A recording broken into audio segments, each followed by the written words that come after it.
Hello students, let's see the question. So the question says which of the following compounds has non-polar covalent bond?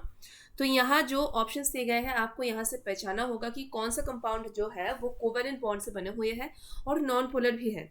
ठीक है, तो देखो ACl जो है this is a covalent compound और ये जो कोवेलेंट कंपाउंड है इसको अगर हम लिख लेते हैं HCl इस तरीके से होगा, यानी एक हाइड्रोजन और एक क्लोरीन एटॉम के बीच में सिंगल कोवेलेंट बॉन्ड है. लेकिन यहाँ कैच है. कैच क्या चीज़ है?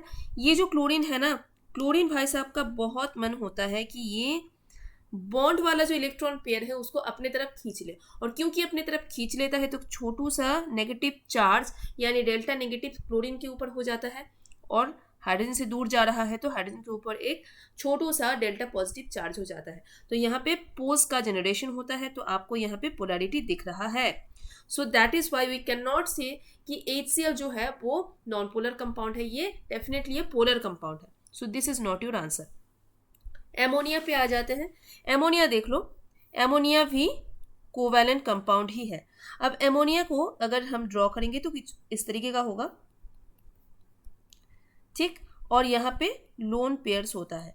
ऑलराइट, लोन पेयर्स होता है जो किसी के साथ शेयर्ड होके नहीं रखा है. अब देखो ये जो हाइड्रोजन है एंड नाइट्रोजन है, यहाँ भी ऐसा कुछ कंपटीशन चलता है इलेक्ट्रॉन्स को लेके. बन तो गए हैं ये इलेक्ट्रॉन शेयर करके कोवैलेंट बॉन्डिंग करके, लेकिन इसमें जो कोवैलेंट बॉन्ड बने हैं वो कोवैलेंट बॉन्ड वाला इलेक्ट्रॉन पेयर्स जो है नाइट्रोजन पसंद करेगा अपने तरफ खींच के रखना. ठीक है, जैसे कि क्लोरीन खींच के रखा था यहाँ, तो नाइट्रोजन अपने तरफ ये खींच के रखेगा. तो ऐसे अगर 3 बॉन्ड से नाइट्रोजन अपने तरफ खींच के रख रहा है इस इलेक्ट्रॉन पेयर्स को जो शेयर होके रखा है, वही इलेक्ट्रॉन पेयर्स को अगर अपनी तरफ खींच के रखता है तो इसमें भी एक छोटू सा नेगेटिव चार्ज आ जाएगा, और हर एक हाइड्रोजन में और भी छोटू सा हाइड्रोजन के पास डेल्टा पॉजिटिव चार्ज आ जाएगा. राइट, डेल्टा पॉजिटिव यानी यहाँ पे छोटा सा पार्शियल पॉजिटिव चार्ज को हम बता रहे हैं. There is not a complete separation of charges. तो ये partial positive charge and partial negative charge create कर रहा है, और क्योंकि पार्शियल है फिर भी चार्जेस तो है ना, इसको हम कहेंगे कि इसमें भी पोलैरिटी जनरेट हो चुका है. So this is also not a non polar covalent bond. ठीक है, यहाँ भी नॉन पोलर कोवैलेंट बॉन्ड नहीं बने हैं. क्लोरीन के बारे में बात कर लेते हैं. क्लोरीन देखो, क्लोरीन कुछ इस तरीके का होगा. सिंपल 2 क्लोरीन एटॉम्स के बीच में एक सिंगल कोवैलेंट बॉन्ड रह रहा है, यानी 1 pair of electron is shared in between 2 chlorine atoms share. अब देखो क्लोरीन दोनों ही सेम क्लोरीन एटॉम है ना, तो इलेक्ट्रॉन खींचने का जो क्षमता होता है, इलेक्ट्रॉन खींचने का जो कैपेबिलिटी होता है वो दोनों क्लोरीन एटॉम में सेम होगा.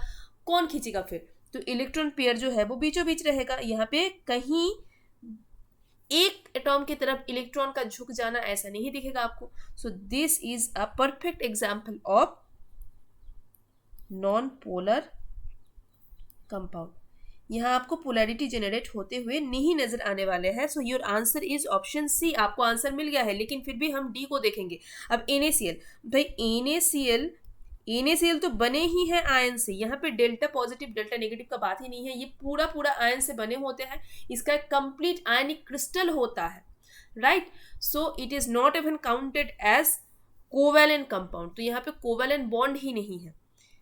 सो your answer is option C. I hope ये समझने में आपको कोई डिफिकल्टी नहीं है. Thank you so much.